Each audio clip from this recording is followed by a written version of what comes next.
Noticias 24. ¿Qué tal? ¿Cómo están? Buenas tardes, bienvenidas, bienvenidos. Continuamos revisando las noticias acá en el canal 24 Horas. El ministro de Vivienda, Carlos Montes, confirmó una investigación contra el Ceremi del Maule, esta vez Rodrigo Hernández, luego que se confirmara traspasos millonarios a una fundación donde él trabajó.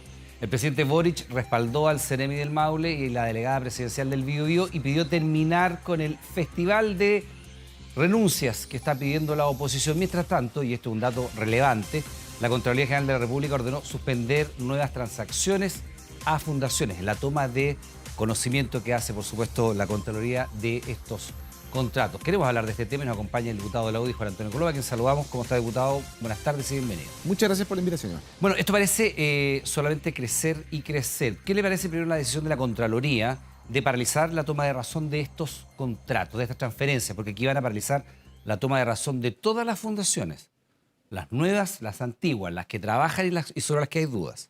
A mí me parece una buena señal, pero que hay dos, a mi entender, dos errores que son bastante evidentes. El primero es que la forma que tenían estas fundaciones, la Fundación Democracia Viva, por ejemplo, de poder recibir los recursos, era parcelando los pagos para evitar llegar a las 5.000 UTM, que es por donde pasa la Contraloría. Por lo tanto, el caso de Democracia Viva, en este ejemplo, no habría tenido ningún problema al momento de parcelarse los pagos. Y segundo, que hay también muchas fundaciones serias.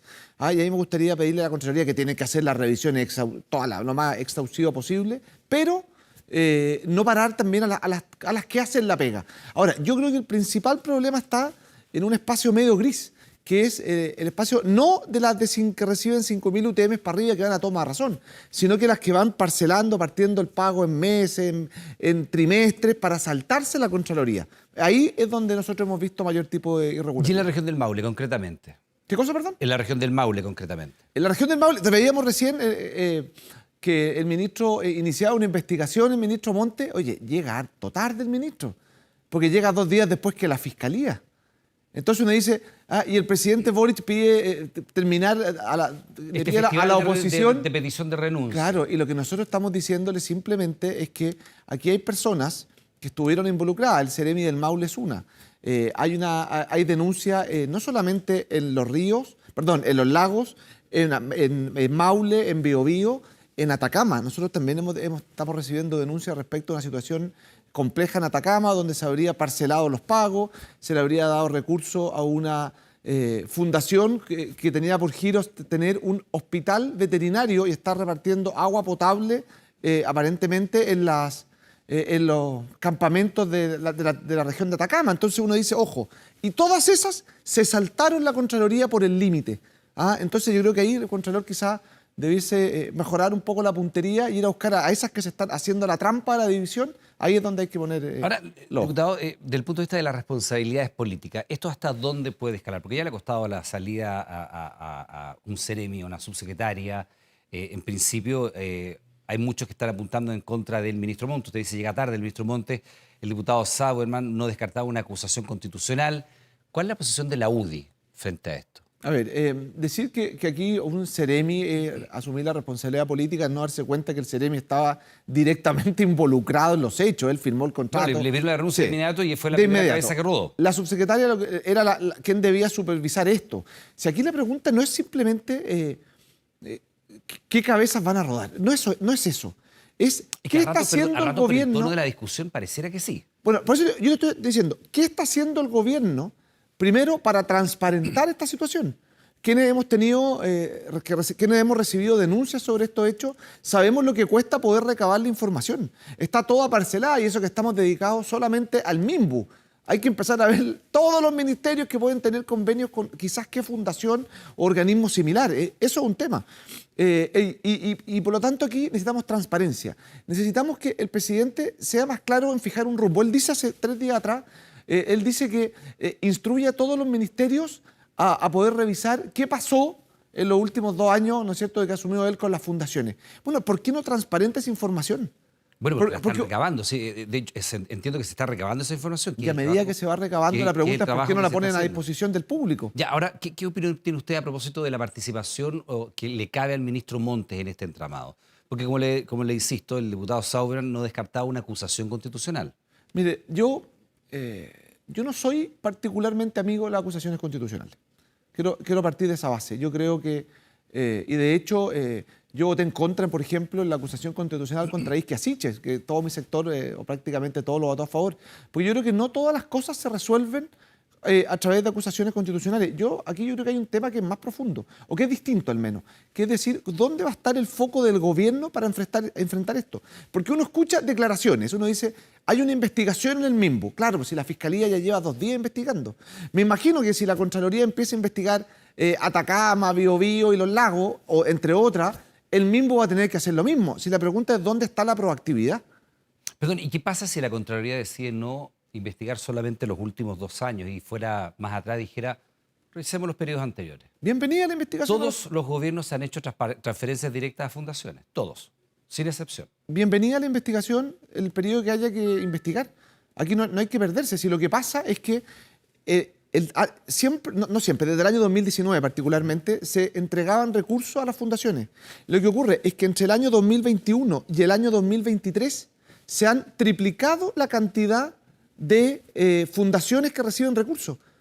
Entonces pasamos de cerca de, me puedo equivocar en la cifra, de 16.000 millones a casi 48.000 millones de pesos en recursos que se transferían a las fundaciones. Eso es lo complicado. Aquí, y nosotros lo que vemos es que además todas las que hemos recibido denuncias están ligadas más bien, digámoslo, al Frente Amplio. Entonces uno ve también aquí, y uno se empieza a preguntar, ¿cómo se financió el cierre de campaña del acto de la prueba, un acto multitudinario lleno de grupos? Y eso uno dice, eso cuesta mucha plata. Entonces uno también, y por eso también fue que presentamos una denuncia al CERVEL, que no solamente fue acogida, sino que se están revisando antecedentes y el propio encargado de la campaña de la prueba ha reconocido que se recibieron, al menos por parte de una de estas fundaciones, recursos a dicha campaña. Sí, cerca de 30 millones de pesos. Ahora, usted hablaba también de por regiones lo que ha ido pasando, y evidentemente lo de Democracia Viva es lo primero que salta, pero por ejemplo en el caso concreto de Atacama, ¿cuáles son los antecedentes que han recibido? Porque en el Maule también ya sabemos que habría habido transferencia a una fundación donde el Ceremi tuvo participación directa. Sí, en el caso de Atacama lo que nosotros recibimos es una fundación que se creó Comprometidos, tengo entendido que se llamaba. Se creó el año 2019, cuyo giro era un hospital veterinario. Se amplió el año 2020 a elaborar películas. Y el año 2022 se adjudicó 128 millones de pesos para repartir agua potable en distintos campamentos. Contrato que además después, con un giro que no tenía nada que ver, producción de película y hospital veterinario, se amplió hace 3 meses atrás o 2 meses atrás hasta llegar a los 190 y tantos millones.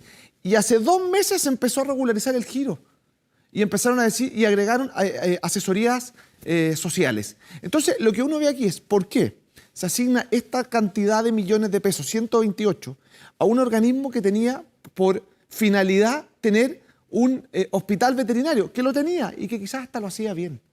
Pero la pregunta es por qué esa asignación directa de tantos millones a una empresa que no tenía ninguna experiencia en repartir agua potable en los campamentos más vulnerables de Atacama, se le asigna esta cantidad de recursos. Ahora, cuando además lo lógico es o que lo hagan las gobernaciones, las delegaciones actuales o los municipios, y no alguien que... No un tercero, dice. Y no, un tercero, si hay un especialista, bienvenido sea ese especialista. Pero cuando este especialista se dedica a atender animales en un hospital clínico, encargarle y pasarle 128 millones de pesos, que llegaron a 194, tengo entendido, por el solo, vaya a saber qué ministerio, para entregar agua potable en un campamento, no tiene nada que ver. Aun cuando la obra sí se haya hecho. Lo que pasa es que la pregunta es primero por la discrecionalidad, porque eso es lo primero. Lo segundo, uno no sabe cuál habrá sido el motivo o el argumento real para asignárselo a una persona que no tenía nada que ver, que ni siquiera tenía el giro de impuestos internos. Yo me imagino que al momento de facturar tuvieron que cambiar el giro para que les corriera la factura, me imagino, no sé. Entonces, esos son los hechos complicados. Y aquí y se entra en las especulaciones. Porque alguien no tiene nada que ver, termina recibiendo casi 200 millones de pesos. Además, en un periodo de ese caso también es asignación directa, ¿no? Asignación directa por parte del sin mismo... licitación pública, sin nada de eso. Así es. Ahora, diputado, en una mirada un poco más general de estas transferencias de fondos directas que están por debajo del radar de la Contraloría porque son parcelados los pagos, ¿cuál es la tesis que hay detrás de esto? Financiamiento de la política, pagos de favores, enriquecimiento ilícito de las personas. ¿Cuál es la teoría que ustedes tienen sobre lo que está pasando acá con los antecedentes que han recabado. La verdad jurídica se establecida por la justicia, no por los diputados, pero efectivamente ustedes tienen alguna tesis al respecto. Sí, nosotros tenemos antecedentes. Primero, cuando hay una ilegalidad, a nuestro entender, cuando se parcelan los pagos para precisamente evitarse a la Contraloría. ¿Es una ilegalidad? Absolutamente.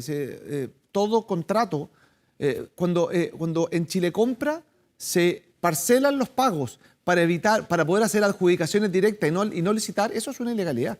Y eso es un tema evidente, eso salta a la vista, y no solamente en el caso de Democracia Viva, sino que en varias fundaciones. Y lo segundo es, ya no solo ver si hace o no hace la pega, cuál fue el tráfico hipotético, tráfico de influencias que ocurrió para que una u otra persona que no tiene ningún vínculo ni experiencia en una labor reciba casi 200, 400, 600 millones de pesos.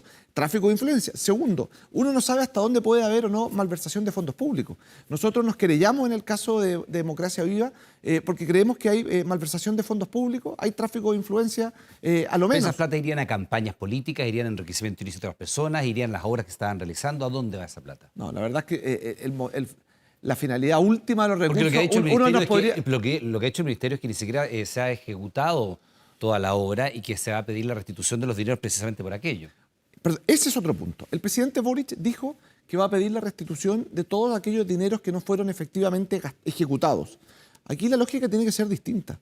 Se tiene que pedir la restitución de todos los dineros que fueron ilegalmente entregados. Porque ¿qué pasa si después nos dicen en Democracia Viva, mire, nosotros le pagamos 3 millones de sueldo mensual a 10 personas y nos gastamos la plata?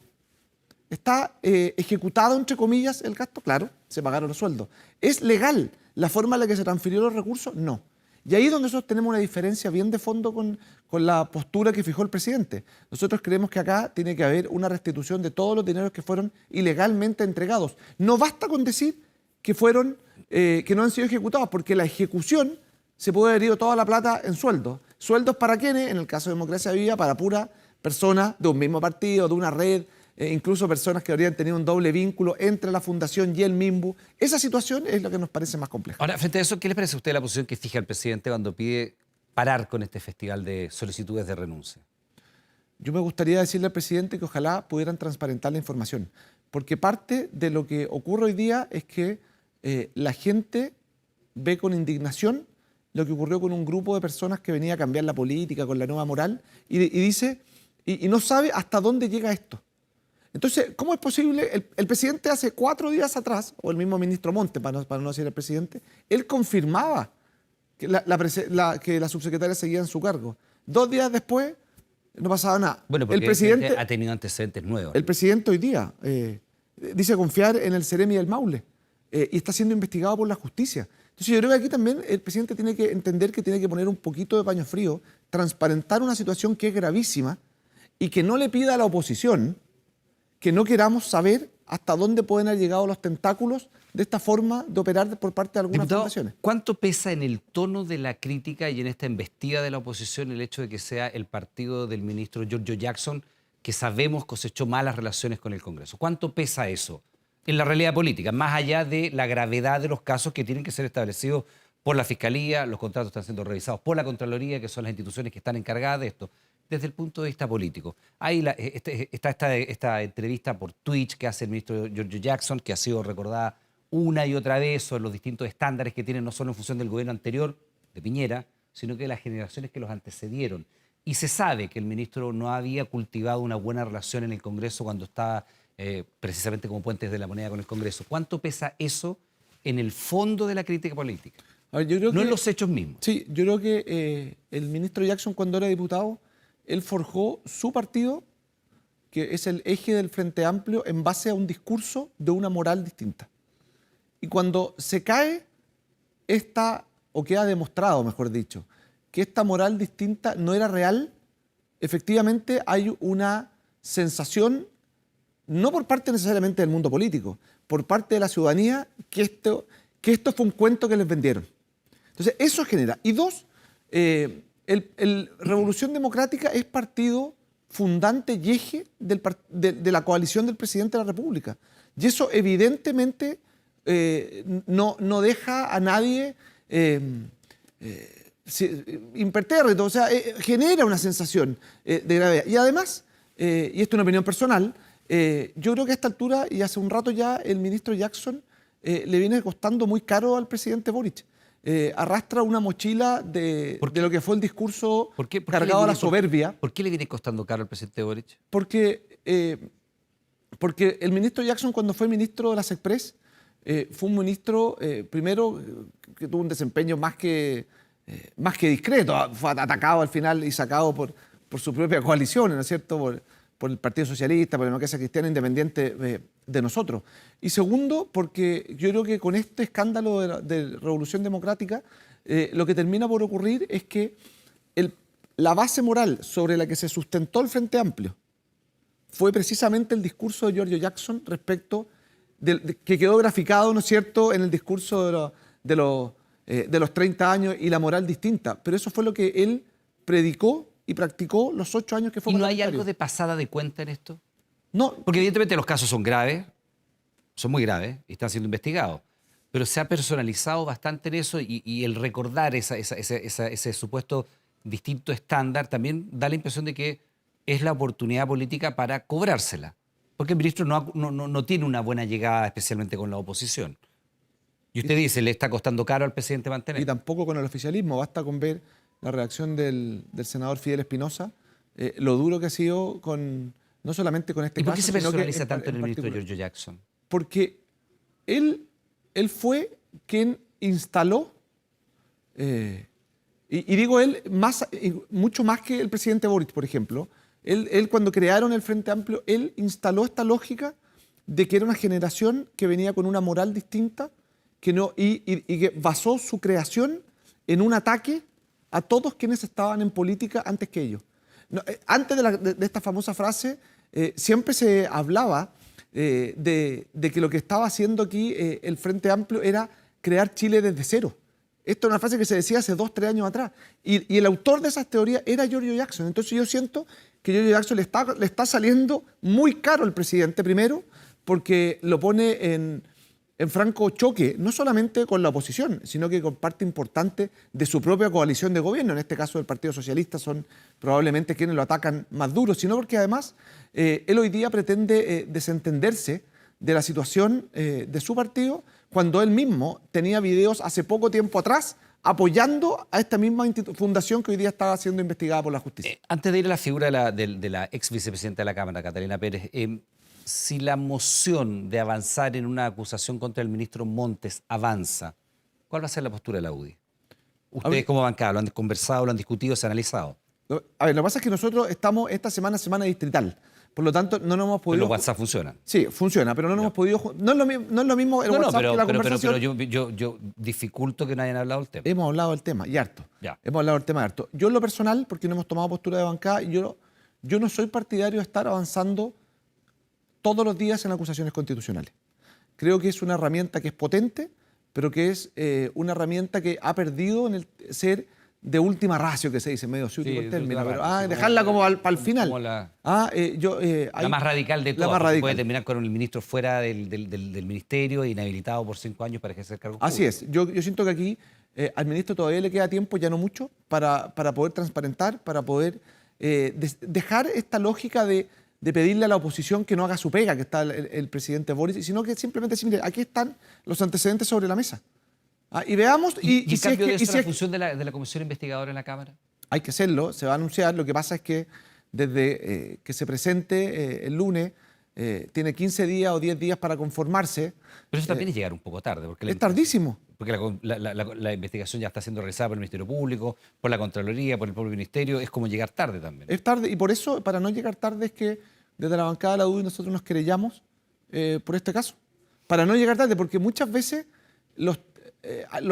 hay tiempos que fallan. Y este es el tiempo donde, creo yo, particularmente de los tribunales de justicia. Diputado, ¿usted descarta que esto también obedezca a una suerte de venganza política en contra del ministro Jackson? ¿No hay un ánimo de vendetta? No, lo que yo siento es que hay una constatación. Porque nada lo vincula a él personalmente con estos casos, nada. No hay puente entre estos casos del ministro, salvo la militancia en el partido. Y las responsabilidades penales todavía siguen siendo individuales. No me atrevería a decir nada cuando todos sabemos la influencia que tuvo ¿Usted no descarta entonces? Te voy a responder. No, te quiero explicar. La trascendencia que tuvo Giorgio Jackson en la conformación del gobierno no es casual. No es casual que se haya dado esta lógica en muchas regiones donde el Ceremi era del mismo partido que la subsecretaria, del mismo partido donde se están entregando las platas, que trabajaron en las mismas fundaciones. Aquí que pretendan lavarse las manos y decir yo no tenía idea de lo que pasó, me parece un despropósito, porque él sí conocía a toda esta gente, sí fueron activos participantes. Usted sostiene no solamente... Perdón, diputado, ¿usted sostiene que el ministro sí estaba al tanto de estas irregularidades? No, yo no estoy diciendo que haya sabido puntualmente. Lo que sí digo es que no puede desligarse como yo, a decir aquí yo no tenía idea, ya prácticamente. Él dijo en una entrevista, Jackson, en la segunda, me parece que en la segunda, donde decía que él hace días que no hablaba con Catalina Pérez. Días pueden ser 3, 4, 5, no lo sé. Pero que eran muy cercanos. Entonces yo, aquí cuando uno pretende desligarse, sobre todo, y repito aquella frase, ¿quién venía a hacer la política con una moral distinta a los últimos 30 años? Me parece que es un despropósito. Yo siento que aquí muchas veces falta un poco de humildad y yo esperaría que lo mínimo que hagan sea pedir perdón. Sea pedirle perdón a Chile porque la promesa que les hicieron a los chilenos cuando fundaron esto, hoy día se derrumbó. Y yo creo que se derrumbó, en lo personal, desde el punto de vista ético, sin vuelta. Sobre el caso de la diputada Catalina Pérez, ¿usted qué piensa de la versión que ella ha dado en ese sentido y que fue respaldada por dos de los partidos del Frente Amplio, en principio por RD, pero también por los comunes que estaban en ese punto de prensa, cuando ella dice que no sabe primero y que no tiene por qué ella responder por los actos de dos hombres adultos? Me parece una declaración poco creíble cuando los dos hombres adultos eran su pareja. Y es su ex jefe de gabinete, a quien me imagino ella puso como Ceremi de Obras Públicas, perdón, de Vivienda de la región donde ella es diputada. O sea, no eligió a cualquier persona, sino que en la región donde ella es parlamentaria puso a su jefe de gabinete que hizo un contrato de 426 billones de pesos con su pareja. Entonces, yo no lo creo, esa es la verdad. Y además, ese punto de prensa donde aparecía respaldado por Revolución Democrática, por parte importante del Frente Amplio. Por comunes y por Revolución Democrática. Hoy día todos se han echado para atrás. El mismo presidente de su partido dijo que no, en la práctica dijo que no le creía la versión que había dado 72 horas antes. Y además yo creo que quien renuncia al cargo de vicepresidenta no lo hace simplemente porque... Que además es una figura que no existe. La renuncia a la vicepresidencia. No, o sea, la suspensión. Pero para ser honesto, nosotros nos cercioramos que el mismo día se envió la carta entregando todo, toda la oficina, todo lo que o sea, formalmente fue todo lo que le lleva, por decirle de alguna forma, el cargo. Eso ya está todo claro, lo devolvió todo, por lo tanto se materializó esta suspensión. Nosotros creemos que con eso nosotros levantamos la censura que nosotros mismos habíamos presentado, pero cuando una persona renuncia o se suspende su cargo en la mesa de la Cámara de Diputados, no es porque sí. No es porque ese día no. Yo creo que ella sabe mucho más de lo que ha dicho que sabe. ¿Sabe mucho más o puede estar involucrada en alguna acción que tenga que ser investigada por el Ministerio Público? Porque uno le insisto en el punto, o sea, claro, efectivamente era su pareja y fue su jefe de gabinete, lo cual no significa que ella esté confabulada con ellos dos y puede haber ocurrido a espaldas de ella. Las responsabilidades penales siguen siendo individuales. Así es, era su pareja hasta hace 3 días atrás. Pero que la pareja haga algo ilegal no la convierte a ella en cómplice de la ilegalidad si es que lo desconocía. Es verdad, yo creo que ella sabe más y es posible que haya estado involucrada. Diputado Coloma, le queremos dar las gracias por este tiempo. Muchas gracias. Muy amable. Igualmente. Nosotros hacemos una pequeña pausa, estamos de regreso inmediato. Esperamos.